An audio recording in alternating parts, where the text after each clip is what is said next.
Kerusuhan di Jalan Babarsari, Kelurahan Catur Tunggal, Kecamatan Depok, Kabupaten Sleman, Daerah Istimewa Yogyakarta terjadi pada Senin 4 Juli 2022 yang mengakibatkan sejumlah bangunan dan sepeda motor hangus dibakar massa. Wilayah ini mendapatkan julukan Babarsari Gotham City oleh warganet. Hal ini lantaran terinspirasi dari nama daerah di serial komik Batman yang memiliki tingkat kejahatan tinggi dan sarang para mafia.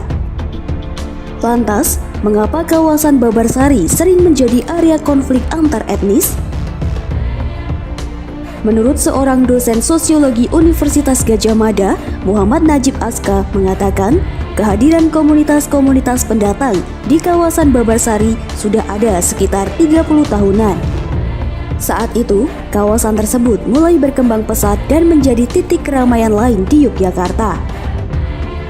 Menurutnya, struktur dan kultur sosial yang ada di kawasan tersebut perlu ditransformasikan sehingga berubah menjadi lebih ramah terhadap perdamaian.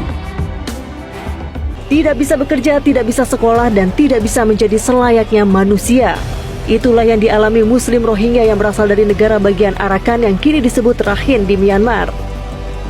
Mereka mengalami diskriminasi, kekerasan, dan intimidasi oleh junta militer Myanmar yang kembali berkuasa melalui kudeta Februari 2021 silam.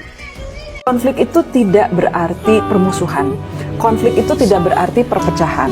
Konflik itu adalah way out untuk mencari sebuah penyelesaian. Jika kita bisa melewati itu, kita akan punya pemahaman yang lebih dalam proses. Tapi jika kita tidak melewati itu dengan baik, itulah baru bibit perpecahan akan terjadi.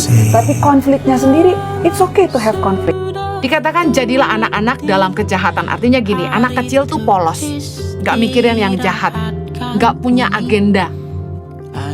Menjadi dewasa di dalam pemikiran, artinya gini, kalau anak kecil tuh gak mikirin masa depan.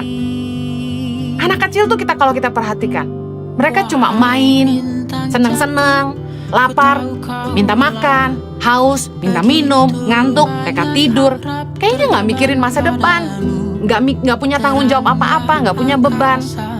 Tapi ketika kita punya kedewasaan dalam cara berpikir, kita mulai mikirin nggak cuma hari ini, tapi kita punya tanggung jawab untuk masa depan. Kita mikirin masa depan, mulai menghitung waktu, mulai berpikir, apa yang kita mau bangun 5, 10 tahun, sampai 15 tahun, bahkan 20 tahun mendatang.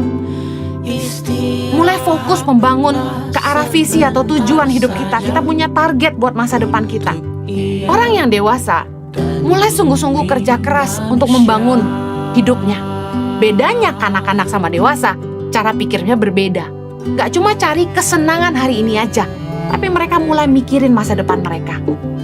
Umur jalan terus, bahkan kita nggak punya jaminan apakah besok kita masih hidup. Makanya orang semakin dewasa, mereka makin bijaksana.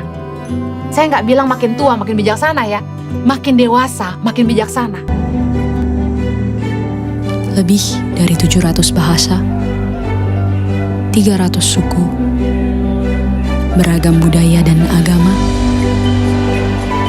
tak mampu menghalangi kita menjadi bangsa yang satu. Untuk bisa melihat Indonesia dari mata yang sama dan bukan dari sudut pandang yang berbeda. Tetapi ini Indonesia, tanah kaya yang masyhur akan perbedaan dan keramahannya. Tanah lahirnya masyarakat yang terbuka dan memiliki daya juang tinggi. Cukuplah Indonesia diikat dan dirajut oleh Pancasila, yang di bawah naungannya hidup kita damai dan tentram selama berpuluh tahun.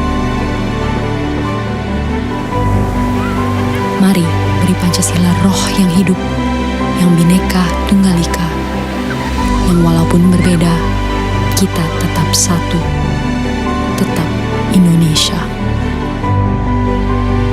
Bhinneka Tunggal Ika.